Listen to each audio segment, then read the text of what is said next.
Continuar falando sobre o movimento circular e a lei da gravitação e todos os aspectos que envolvem essa parte da nossa matéria, ok? E aí, como eu falei na última aula, nessa aula de hoje a gente vai falar sobre as leis de Kepler. Mas antes da gente entrar e entender realmente essas leis de Kepler, vamos fazer uma pequena introdução histórica para a gente entender um pouquinho melhor como que Kepler desenvolveu, como que Kepler chegou a essas três leis de Newton, ok? Então, olha só, desde as épocas remotas, o homem sabe que as estrelas e as constelações, como o Cruzeiro do Sul, por exemplo, movimentam-se em trajetórias circulares em torno da Terra, sem jamais mudarem a forma de sua trajetória. Então, gente, olha só, isso daqui vem desse fascínio que o homem sempre teve pelas estrelas. Desde a antiguidade, as estrelas, os astros fora do planeta Terra sempre fascinaram muito o ser humano, porque afinal de contas, quem olha para um céu à noite vê aquela quantidade de estrelas e não ficaria fascinado, não é mesmo? Então, essa questão de observar o céu é uma mania muito antiga do ser humano. Então, desde muito tempo, eles já sabem que esse movimento das constelações, de todos os astros, acontece em uma trajetória que aparenta ser circular, ok? E aí o homem primitivo notou também que, além do Sol e da Lua, outros 5 corpos celestes, que foram chamados de planetas, Mercúrio, Vênus, Marte, Júpiter e Saturno, moviam-se entre as estrelas, ok? Por que só esses 5 nessa época, gente? Porque naquela época a gente não tinha aparelhos, equipamentos que fossem utilizados para observar. Então, esses 5 planetas aí, eles são vistos a olho nu da Terra, ok? Então, por isso que esses planetas foram conhecidos há mais tempo pelo ser humano. E aí, da Antiguidade à Idade Média, diversas teorias foram propostas para explicar esse movimento dos astros, ok? Na Antiguidade, acreditava-se muito na teoria que a gente chama de teoria geocêntrica. Essa teoria fala que a Terra estaria no centro do universo e todos os outros astros se moveriam em trajetórias circulares em torno da Terra, ok? Porém, por volta ali do início do século 17, surgiu uma nova teoria que é chamada de sistema heliocêntrico. Hélio remete ao Sol, ok? Então, heliocêntrico coloca o Sol como centro do universo. E essa teoria, esse sistema, foi proposto por esse moço aí, que é o Nicolau Copérnico. E aí, a partir desse momento, essa teoria de Copérnico, ela passou a ser explicar melhor o movimento dos astros em torno ali da Terra, em torno de um ponto que, nesse caso, seria o nosso Sol, ok? E aí, depois de muito tempo, o dinamarquês Tycho Brahe nasceu, e aí ele nasceu 3 anos após a morte de Copérnico. Então, foram muitos anos aí, desde a descoberta de Copérnico até o Tycho Brahe começar a fazer as pesquisas dele, e aí ele discordou do modelo do Copérnico, e aí ele propôs um novo modelo geocêntrico, em que todos os planetas giravam em torno do Sol, enquanto o Sol girava em torno da Terra. Então, assim, era um modelo um tanto quanto confuso, né? Que você pensar que a Terra estaria no centro, o Sol girando em torno da Terra e os outros planetas girando em torno do Sol. Mas foi uma teoria, a gente pode criar a teoria que a gente quiser, certo? E aí, o Tycho, o que ele fez? Ele propôs esse modelo, e aí ele foi partir para a parte de experimentação, ok? Ele foi partir para a parte de tentar justificar esse modelo proposto por ele. E aí, nesse modelo, a Lua, a nossa Lua, né, também girava em torno da Terra. E aí, para confirmar essa teoria, ele inventou e fabricou grandes sextantes, que é esse aparelhinho que tem aí a imagem dele, que ele é utilizado para poder medir e compassos, né? Coisas grandes, para medir os ângulos entre as estrelas e os planetas. E aí, ele foi acumulando durante muitos anos milhares de dados, de informações referentes às órbitas dos planetas ali. E ele fez isso durante aproximadamente 40 anos. Então, pensem na quantidade de informação que ele conseguiu anotar, que ele conseguiu observar ali durante todo esse tempo, ok? Porém, o Tycho,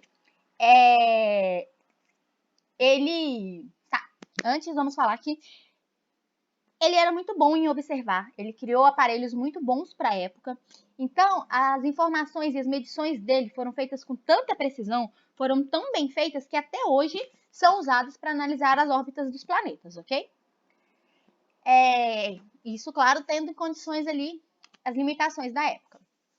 E aí, ele foi considerado um dos maiores astrônomos de todos os tempos, ok? Justamente por esse cuidado que ele teve ao anotar e ao observar esses movimentos aí dos planetas. Porém, apesar dele ter catalogado tantas informações, que chegam a ser milhares de informações sobre as distâncias planetárias, ele não tinha paciência e nem destreza matemática para analisar aqueles números.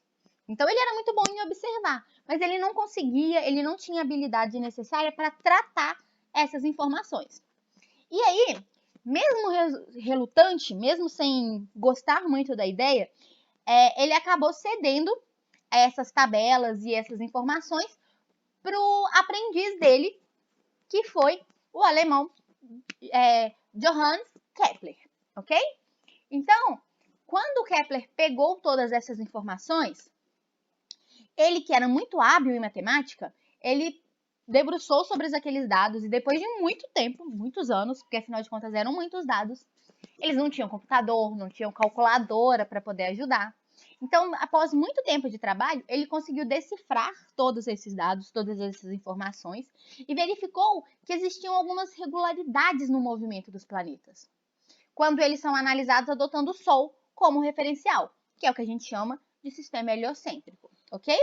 E aí, então, Kepler, esse moço barbudinho aí, o que aconteceu? Ele desenvolveu essas regularidades e aí ele conseguiu formular ali o que hoje a gente conhece como as leis de Kepler, ok? E aí, essas leis, ele primeiramente desenvolveu as duas primeiras, e aí ele publicou essas duas primeiras leis em um livro em 1609. A terceira lei, porém, a terceira lei, ele desenvolveu apenas 10 anos depois, porque ela envolveu aí várias outras pesquisas e cálculos para desenvolver ela, ok? E aí agora então, que a gente entendeu um pouquinho da história de como tudo isso aconteceu, a gente vai entender essas leis de Kepler. Eu acho importante explicar a história do porquê de como tudo isso aconteceu, para a gente ver que o conhecimento, a física, ela não nasceu pronta, ok?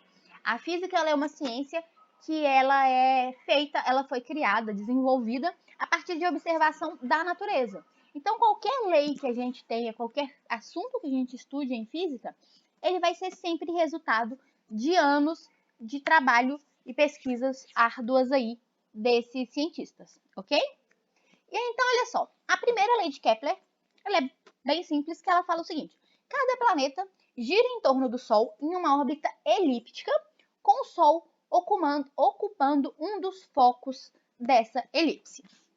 Então, olha só, basicamente o que a gente tem é isso daqui. O Sol, ali, uma elipse, gente, é uma circunferência um pouquinho mais achatada, igual a gente está vendo aqui, ó. Ela tem um achatamento aqui em relação a essa direção. Então, uma elipse é isso. E aí, quando eu tenho esse achatamento da minha circunferência, em vez de ter apenas um centro da minha circunferência, eu passo a ter o que eu chamo de dois focos aqui.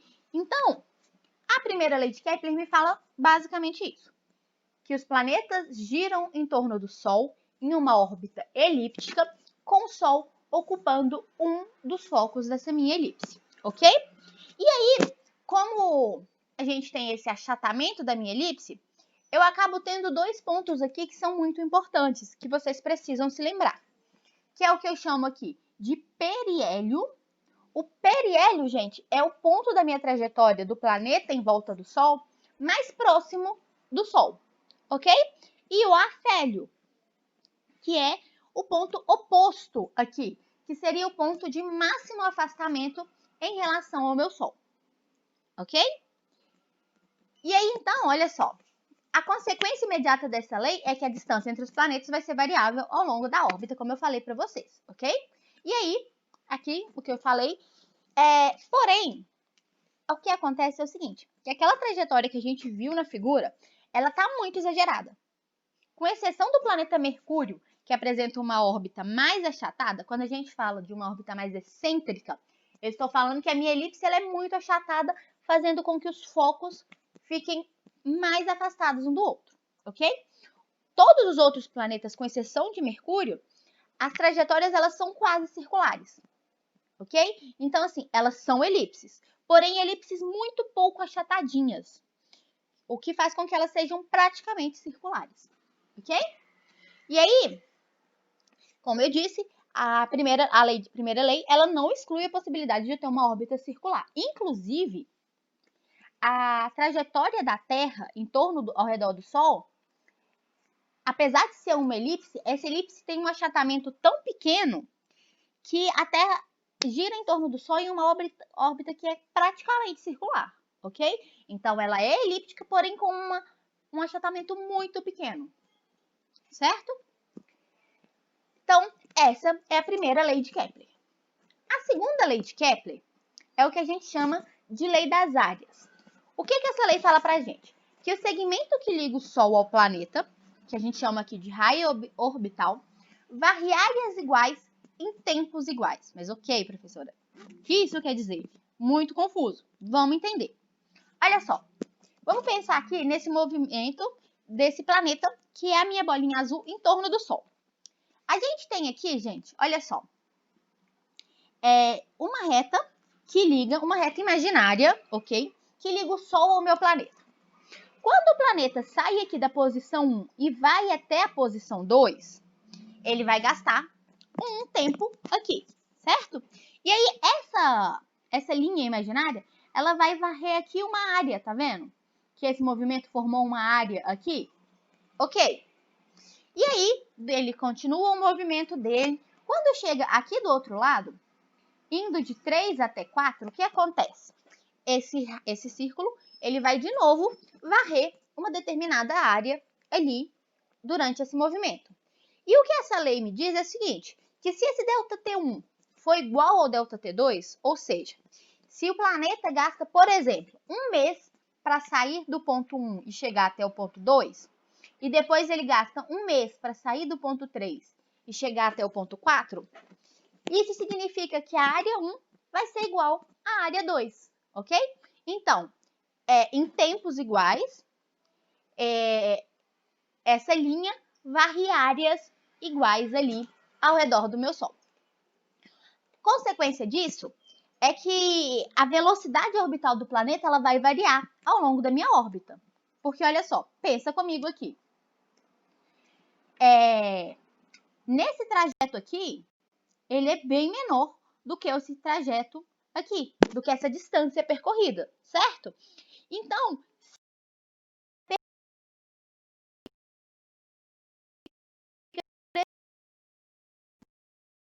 diferentes ali nesse movimento. Então, acontece isso. E aí, de acordo com a segunda lei de Kepler, se as áreas 1 e 2 elas são iguais e os intervalos de tempos nas suas varreduras também são iguais, a gente observa que o arco lá, né, o 3, 4, é maior do que o arco 1, 2. Então, a distância percorrida pelo planeta na varredura da área 1 deve ser maior do que na área 2.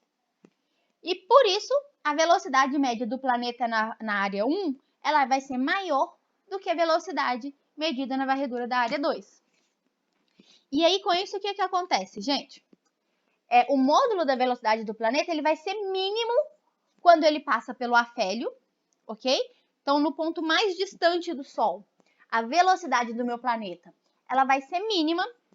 Já ali, quando ela passa pelo periélio, a minha velocidade vai ser máxima. E aí o que acontece é isso daqui, olha só. Do afélio em direção ao periélio, a minha velocidade aumenta. Então, eu tenho um movimento acelerado, ok? Já no contrário, saindo do periélio e indo em direção ao afélio, o módulo da minha velocidade diminui. Então, eu tenho um movimento que a gente chama de um movimento retardado. Então, ok? Então, essa é a minha segunda lei de Kepler. Basicamente, ela me fala essa questão aí, a consequência básica dela é de que o planeta ele vai ter velocidades diferentes durante a trajetória dele em torno do Sol. E para a gente terminar, a terceira lei de Kepler, que é a lei dos períodos.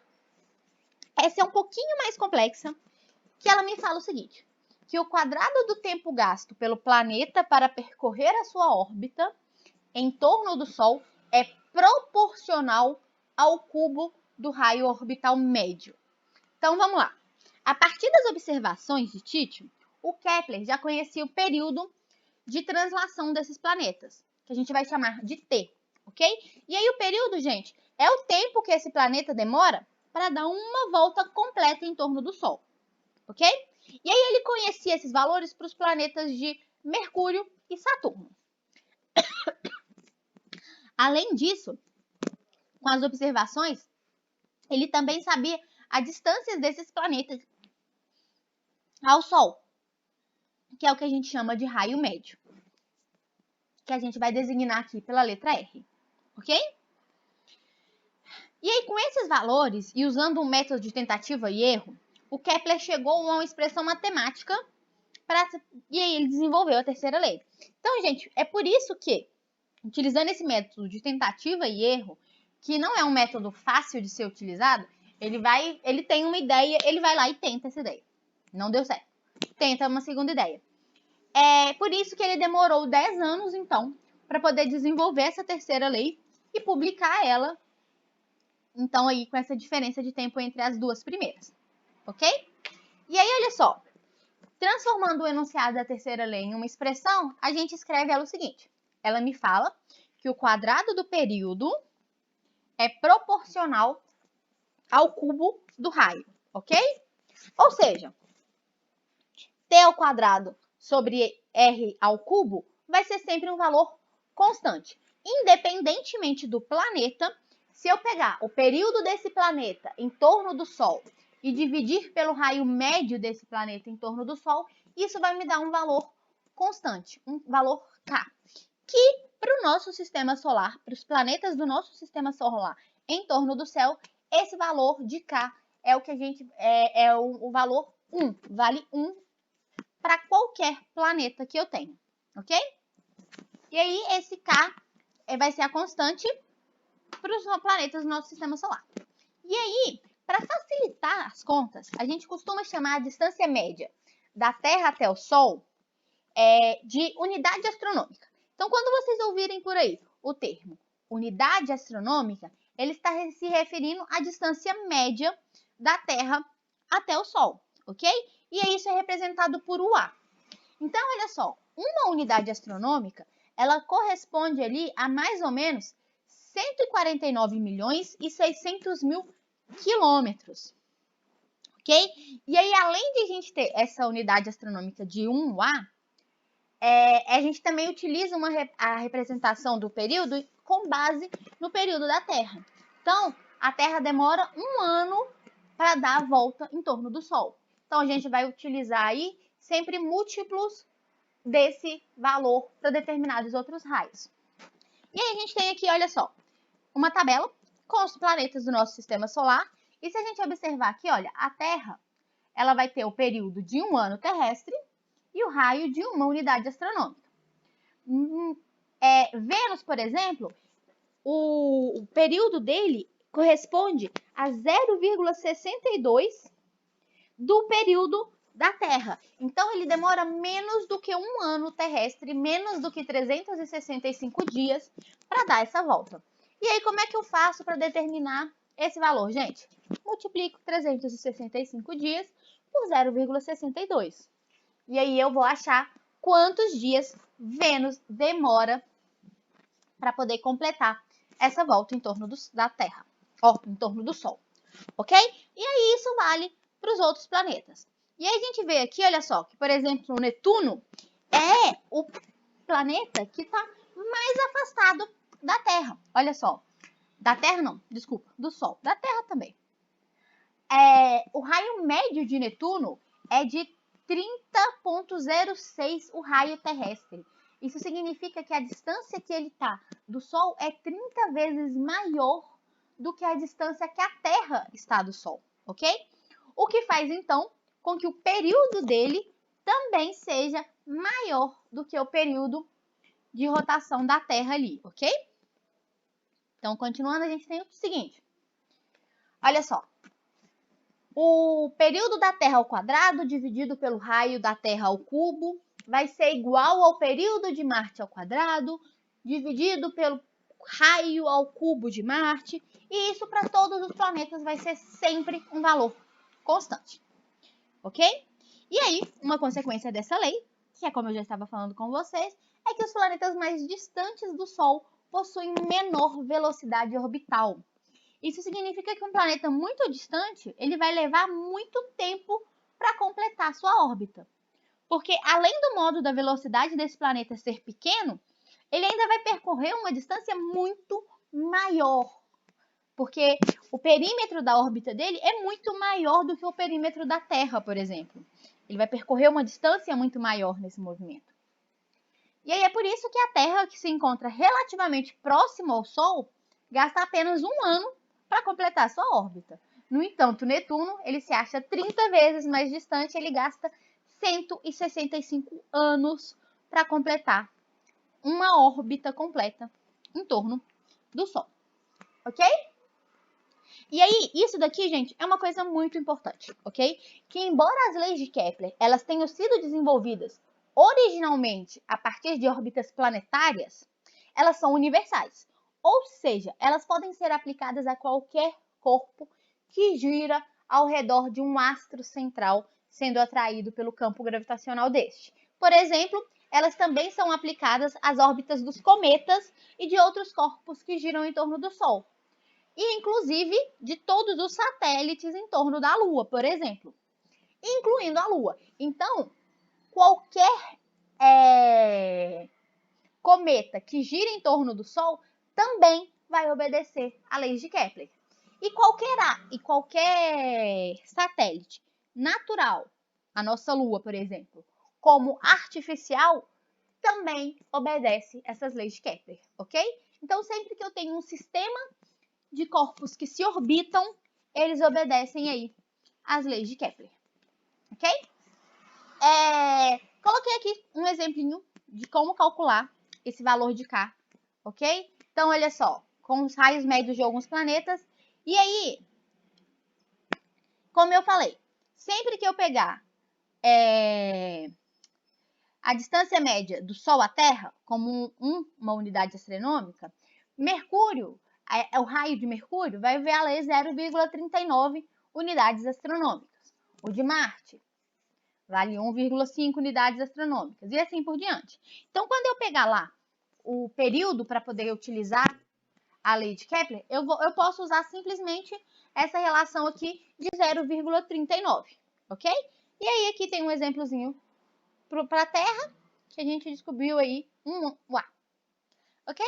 Mas essa parte não é muito importante, eu prefiro explicar para vocês aqui com um exemplo. Eu coloquei aquela parte só porque, como eu sempre disponibilizo esse material para vocês estudarem, fica lá para quem quiser dar uma olhadinha, ok? E aí, olha só, o cometa Halley, ele é assim chamado em homenagem a Edmund Halley.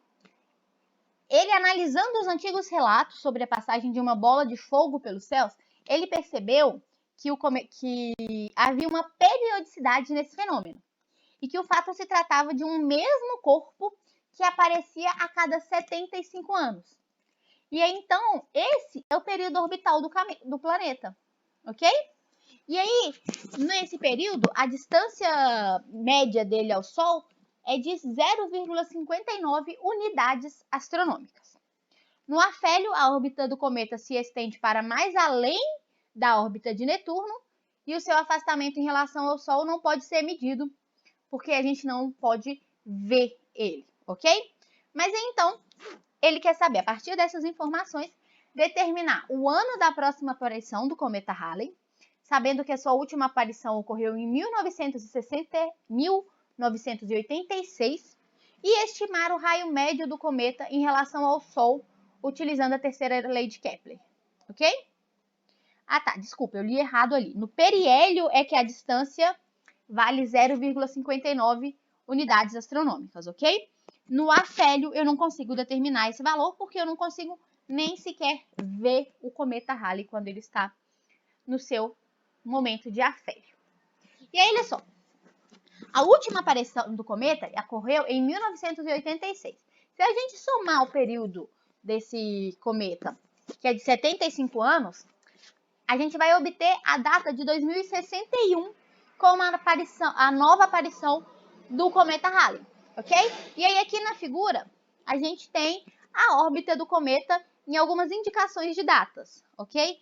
De onde ele vai aproximadamente estar ali em algum tempo. Então, muito provavelmente, alguns de vocês, a maioria eu espero, vai estar vivo na próxima aparição do cometa Halley, que vai ser em 2061. Ok? E aí, olha só, quando o cometa ele passa próximo do Sol, o que acontece é que ele se aquece, ele recebe energia do Sol por irradiação, e aí ocorre uma forte emissão de luz da cauda do cometa, devido aos efeitos da radiação solar sobre o núcleo do planeta. Então, ele fica ainda mais visível quando ele está passando próximo ao Sol por causa disso. E aí, para a gente calcular o rádio médio do cometa, a gente vai usar a terceira lei de Kepler. Então, olha só, período ao quadrado dividido por raio ao cubo, certo? Vai ser igual a 1 ano ao quadrado, que é para a gente pensando na Terra, né? Uma comparação aqui, dividido por uma unidade astronômica. Então, isso daqui a gente viu que dá 1. E aí, substituindo aqui, olha só, 75 anos, que é o período do cometa Halley, a gente acha que o raio médio, né, desse cometa é de raiz cúbica de 75 ao quadrado. E aí, utilizando calculadora, vocês não precisam e nem devem, se por acaso cair alguma coisa desse tipo, vocês podem deixar indicado dessa forma, ok? Não precisa desenvolver essa conta, mas usando uma calculadora a gente acha que o raio médio orbital do cometa Halley em torno do Sol é de 17,8 unidades astronômicas. Ou seja, o raio médio do cometa Halley em torno do Sol é 17,8 vezes maior do que o raio médio do que a distância média da Terra até o Sol. Ok? E aí, então, foram essas são as 3 leis de Kepler, ok? E aí, na próxima aula, a gente vai continuar falando sobre gravitação universal e aí a gente vai voltar a falar de Newton.